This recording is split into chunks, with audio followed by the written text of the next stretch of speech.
Mamili mo sa name ako yung representative nga ako patitugon muna niya.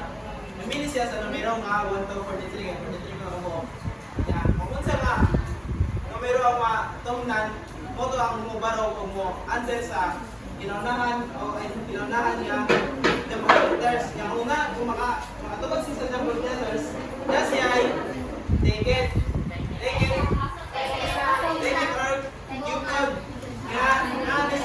nanti siya ay kanang price or nanti siya ay gift ikaw man sa klase. Hindi na ba? Okay. So, muli ka. So, pamili sa 1 to 42. Ito na may lagi. Excuse me, sa diba? 33.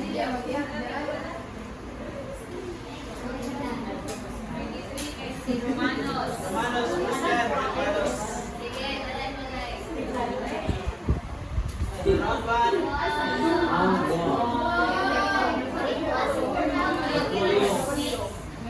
Hindi, balik. Ito ba? Very good. Paano natin? Numero. Numero, ang sana mo? 1 to 43. Except sa 13. 12. Yes, Jerry. Yes. Stand. Yes.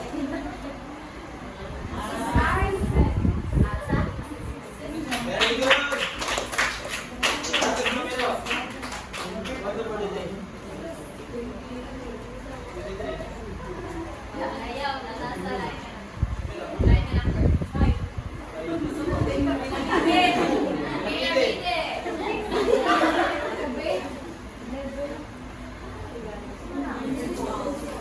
Very good. Ito mo naman. Next number. Number din, number. Number. Except sa 12, 23, 23, 8. Arzano. Arzano.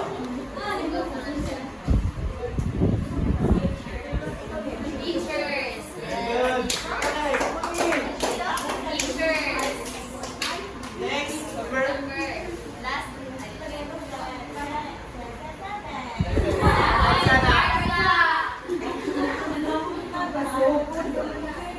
Stages. Very good. Very good. Number.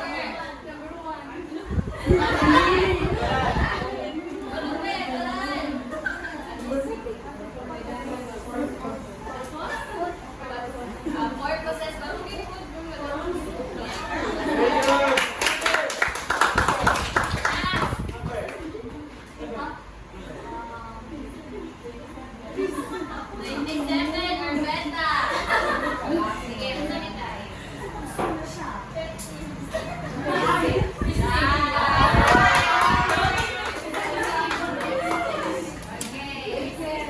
So, ano ka na rin? Kasi mo pampang ang natin.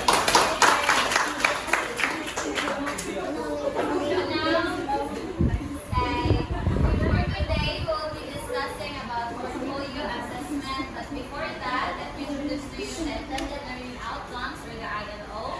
First is to discuss the different features, principles, purposes, stages, and types of portfolio assessment, and construct or create a rubric or rating scale for evaluating students' portfolio. So, tanong ko, basta rin ang portfolio? I need 3 volunteers, and if wala 3 volunteers kay manawag ko names nga makatag o kanang makatag siya 1 word nga ma-incorporate or like maka-describe sa portfolio. Sige, Cindy! Collection. Oh, collection. Very good. Let's give a round of applause for Cindy. Another one, Mary. Compilation. Very good. Let's give a round of applause for Mary. And last, Lordine. Documentation. Very good. Okay. Sige, dato na lang. Yung concept today ay ang portfolio. Ang portfolio refers to the collection, sakto si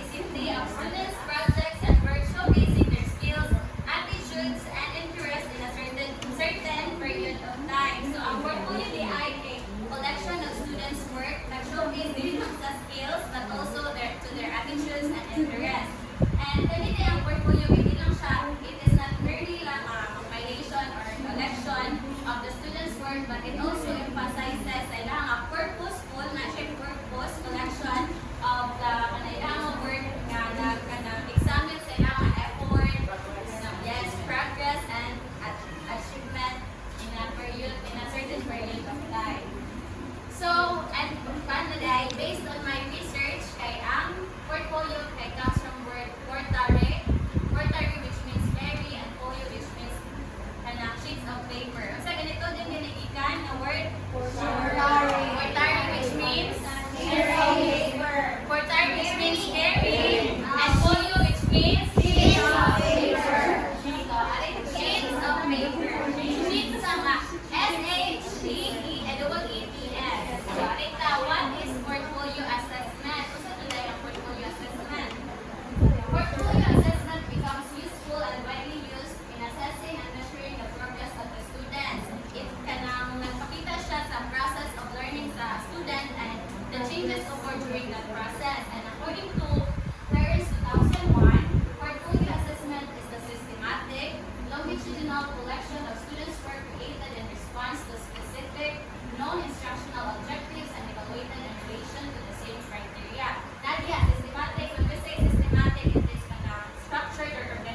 1 is produces. So let's start to numbers 1 and 2. Kindly read group 1, group 2. Portfolio assessment not just assessment of teaching. Portfolio assessment has a clear goals.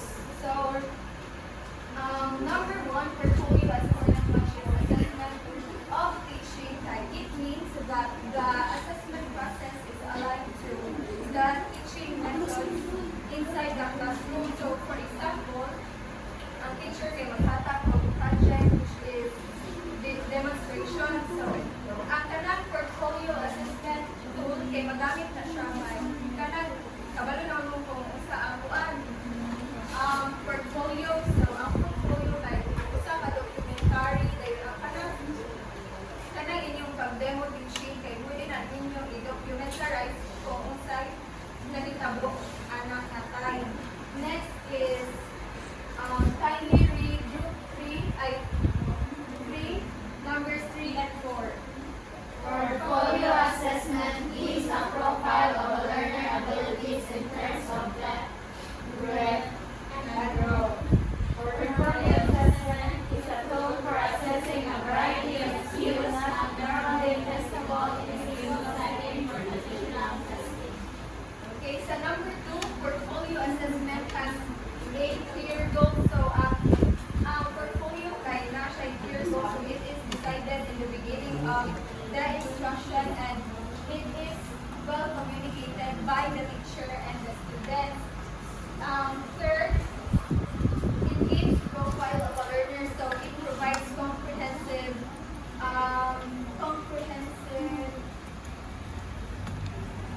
kanang dira makita ang mga strengths and improvements of the student. So fourth type, portfolio assessment is a tool for assessing a variety of skills not normally testable in a single testable setting for professional testing. So it assesses a variety of skills. So ang gamito na ni na tool kay it is more holistic skill na maka-assess sa student na dili kay siya na dili kaayo siya dili kay siya easy to measure like kana unlike sa cognitive or creativity. So next, numbers 5 and 6, please read group 4. Portfolio assessment develops awareness of own learning students. Students have to reflect on their own progress and the quality of their own work in relation to known goals. Portfolio assessment caters to individuals in a heterogeneous class. So portfolio assessment develops awareness through collecting and reflecting. Ang students can collect siya mo reflect sa ilahang learning goals that kanang mao nang ma-aware sila sa ilahang learning progress. And number 6, that it caters to individuals in a heterogeneous class. So heterogeneous means diverse or different. So it allows individualization. More importantly sa mga diverse classrooms na ang ilang students kay naay different learning styles. And next is 7 and 8. Kindly read group 5. Portfolio assessment develops social skills. Assessment develops independent and active learners. Students must select and justify portfolio choices, motor, progress, and set learning goals.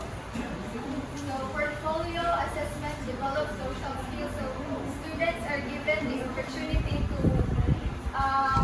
collaborate, to work together, and well communicate with each other.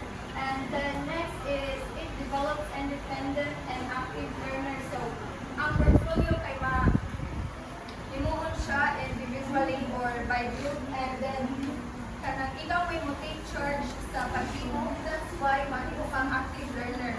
Sa program. Next is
why did I choose this item?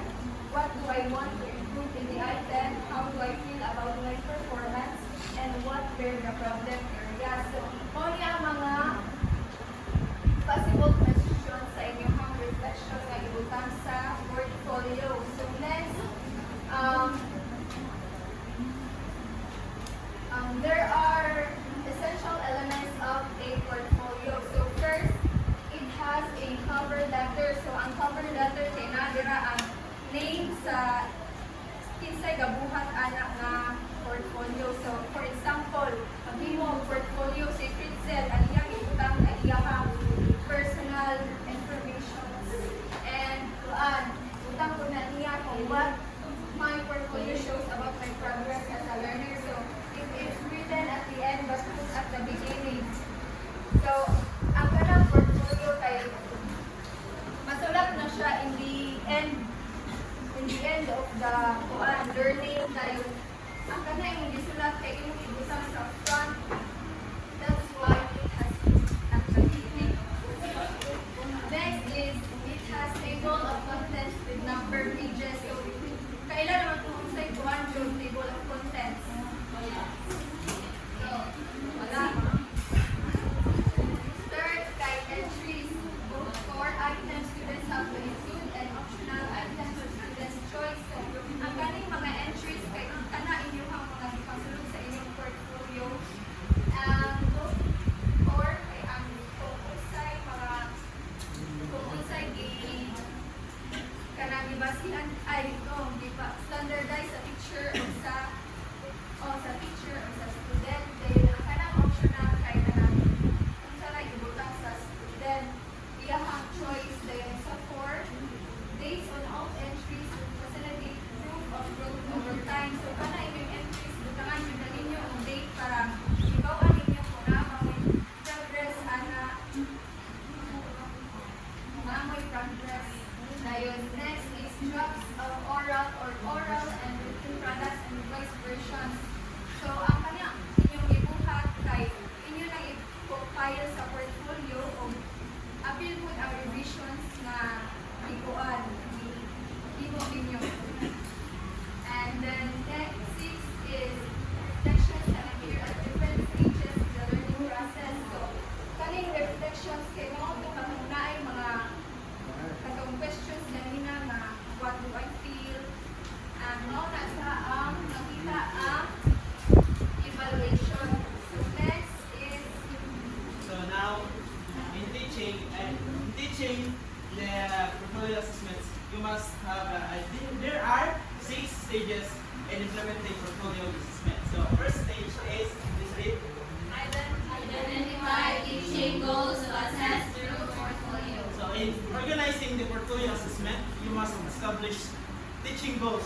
So, kabalo naman taon sa goals na. So, mag-imutag objectives para kabalo po kung ay para maka-on po nga kung sa gitang dapat yung may kung sa atong gusto mo attain sa atong students na on po na dapat ikaw man mo equal po sa imong goals or objectives ato po kayo present sa students so that they have guides in presenting their portfolios. Then stage 2, please read.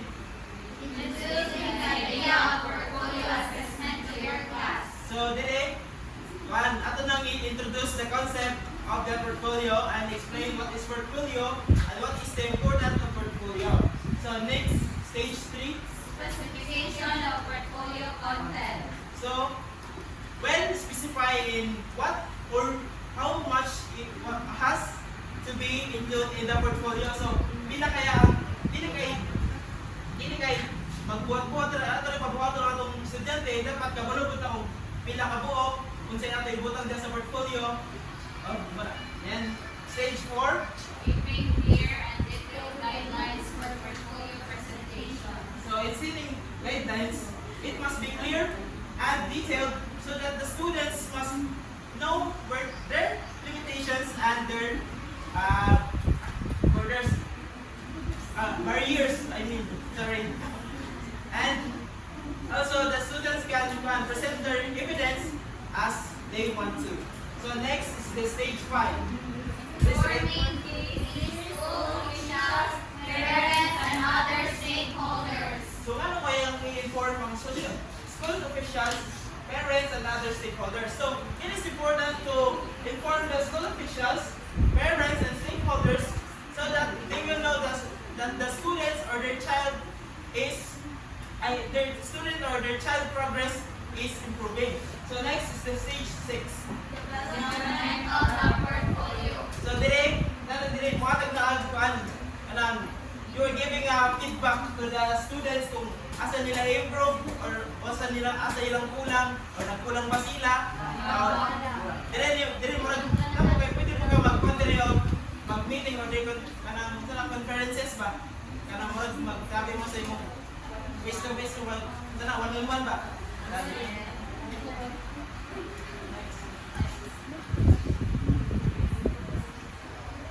Looks like everyone are duga man, so mag-entertain sa top na yun. Kanang mayo ko ma-hep, parang mo. Ito mayo ko more, likod mo. Again. Hooray! Hep-hep! Hooray! Hooray! Hep-hep! Hooray! Hep-hep! So, karon kay malinasan.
This approach involves selection of work over time, showing growth and improvement, Student learning of identified outcomes.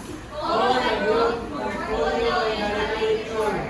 So the pre-start portfolio is a type of portfolio assessment wherein the students compile evidences of the works that show progress and growth.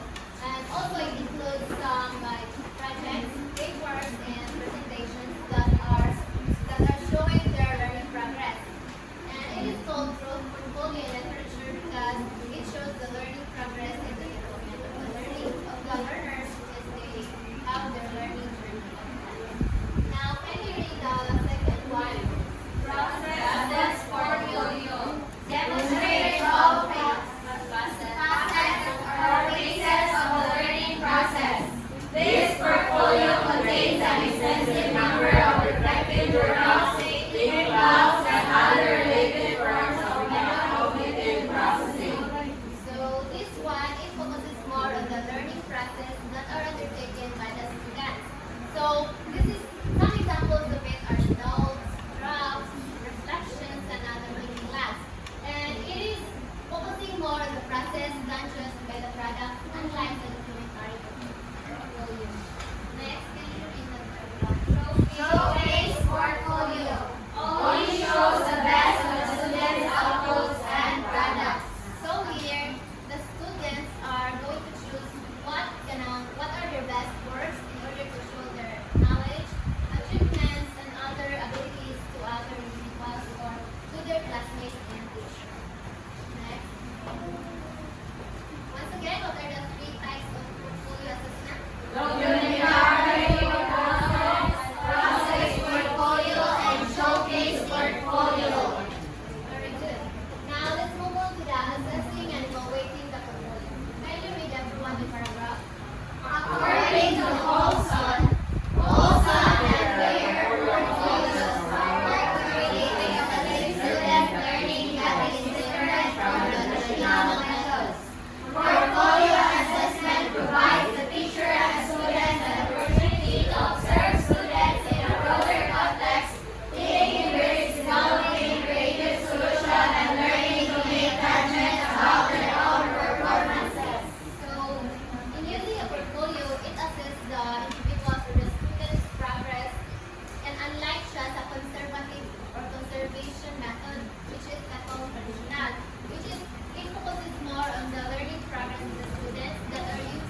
a particular works that they have put in their portfolio. And next, growth and development in relationship with a curriculum expectancies and indicators. So here it measures here the growth and development of the learners that has a concern with the K curriculum expectations and its indicators. Now let's move on to the third one, understanding and application of K processes.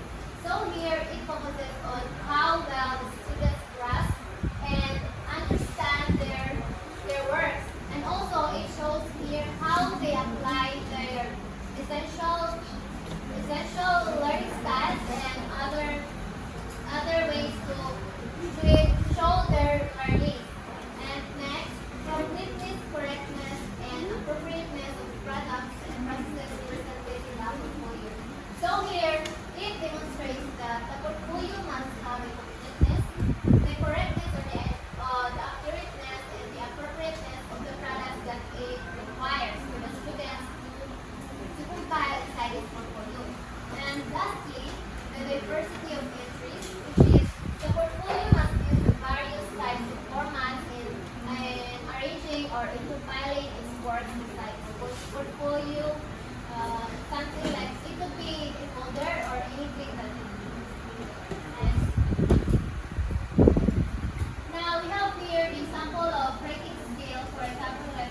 Bala?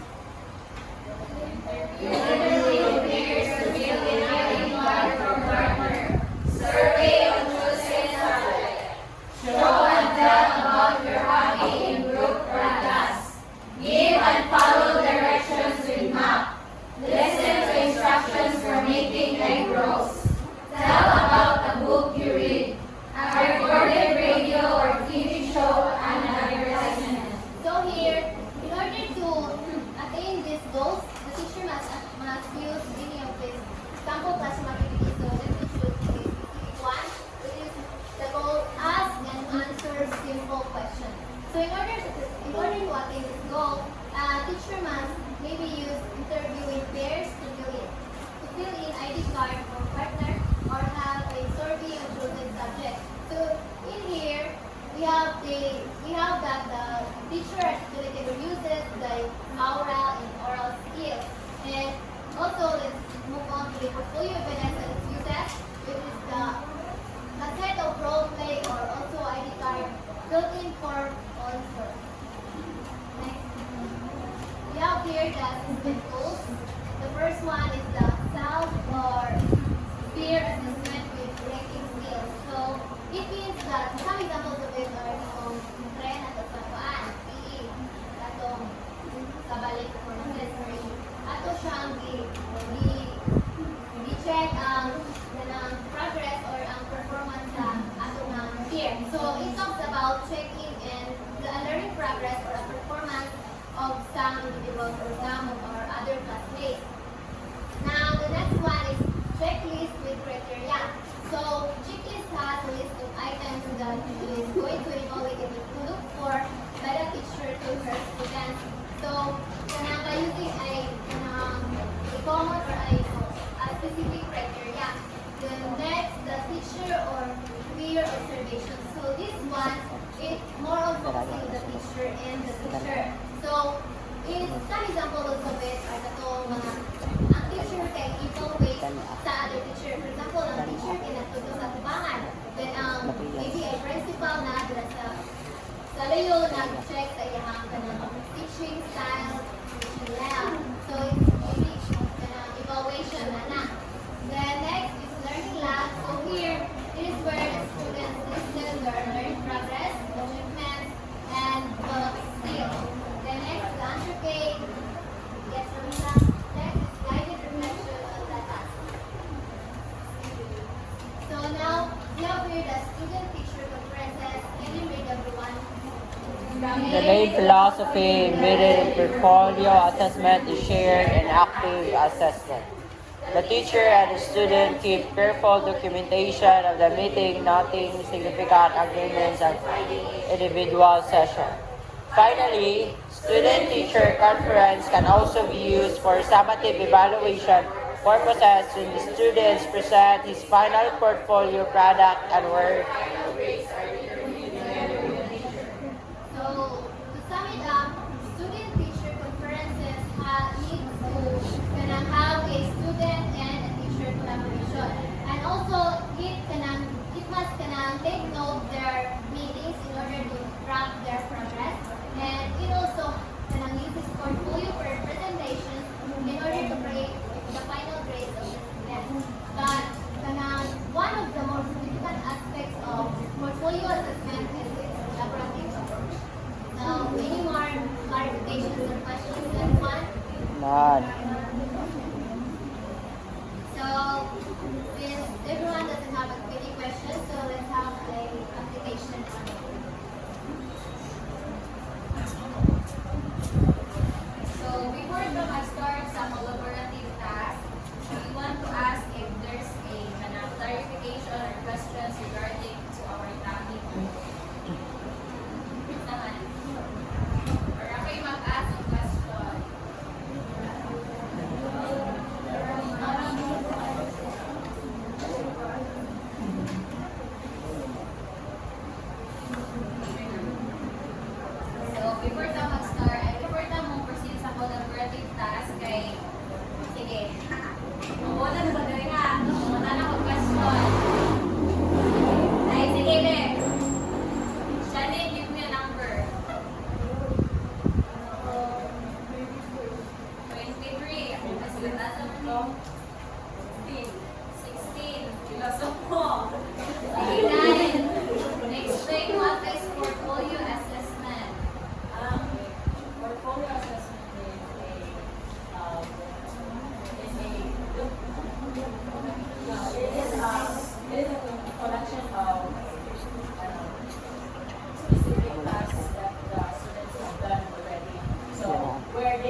mabunutan ko.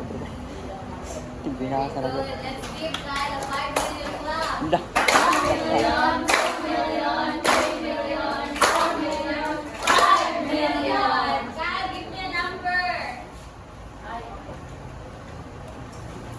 Give. 17. Wala, dili pwede si Persona. 18. Pwede. Sige, Princess. Give me the 3 types of portfolio and nagay ko because ay kanang wait lang. So, explain to it out.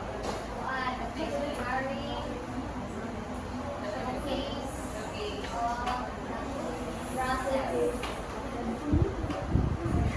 Showcase kay pinaka-best na students.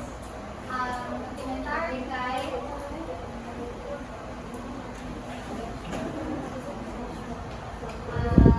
nag-focus sa product. Yung process kay sa process. Okay, let's give kanang Cindy a very good clap. 1, 2, 3, 1, 2, 3. Very good. Cindy, give me a number.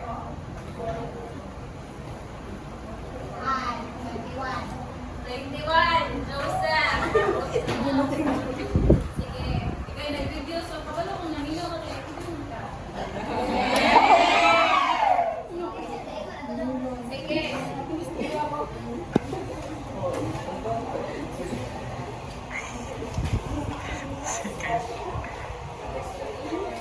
Give at least one lang. One. Purpose of portfolio assessment. One, to check the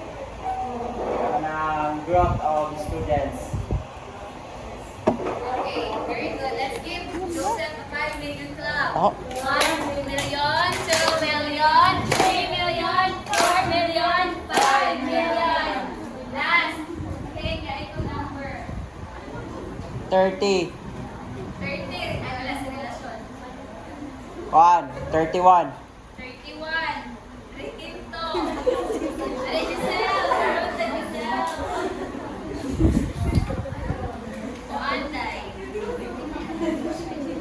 For you, kay kanang how important portfolio assessment kanang sa kuan during the entire learning process sa student.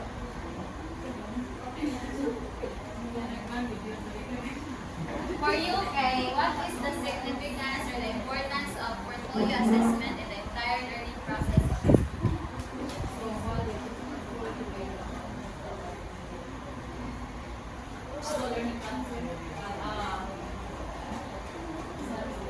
It's important to achieve learning process.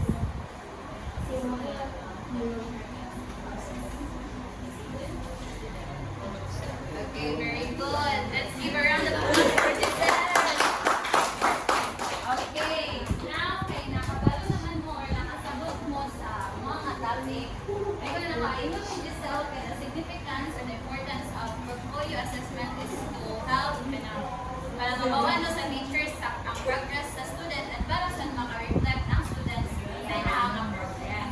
And now, let's proceed to the collaborative task namo and mahulog ni siya nga assignment. But before that, i-explain siya ni Kaisa.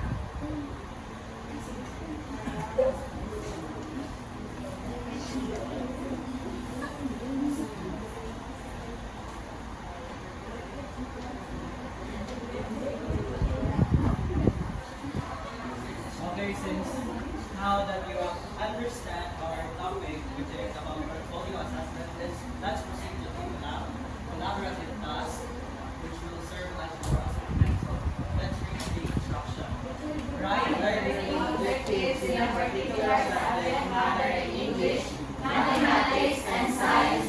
Develop your own rubrics in assessing your portfolio and let others critique your work. So there are a few steps that we must follow in making our collaborative class. First is to form groups and choose subjects. So since you have your own respective groups, so no need for that, let's proceed to to the pagpili of subjects, which are the English, mathematics, and science. So those subjects will be your options to contribute just one of. And then set learning goals. Within each group, students brainstorm and define specific learning goals or objectives related to the chosen subject. For example, if one of your chosen subject in you is English, then it focuses on writing effectively. Then they would need to determine what specific aspects, such as organization, clarity, coherence, and usage of language. So that's the criteria. And then next to the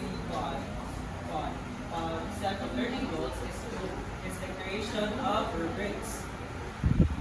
Students work together to create rubrics that will be used to assess the portfolios based on the learning goals. So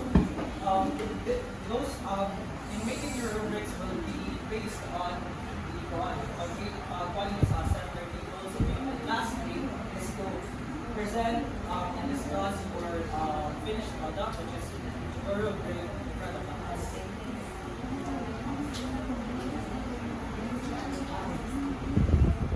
So, nakasama sa mga suwaton. By group to siya ha, ani. So, ganito siya, unique ni Isaac na mag-write mo objective sa inyo. Before mo mag-create sa rubric, mag-create mo ang objective.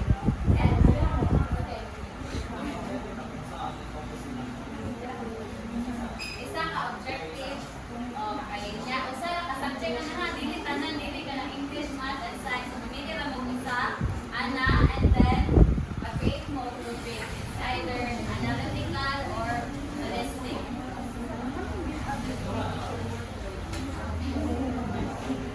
Usa lang ka rubric, analytic or holistic. It will be presented next meeting. Huwag na ninyong assignment.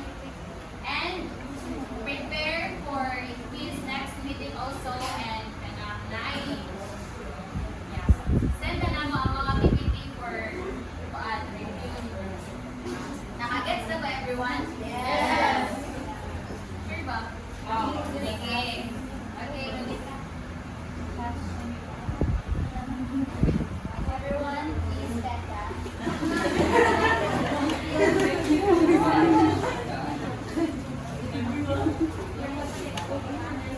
Ha? Let's put ourselves in the holy presence of God as we all sing. Glory be to the Father, and to the Son, and to the Holy Spirit. As it was in the beginning, is now, and ever shall be, world without end. Father, Son, Holy Spirit. Amen.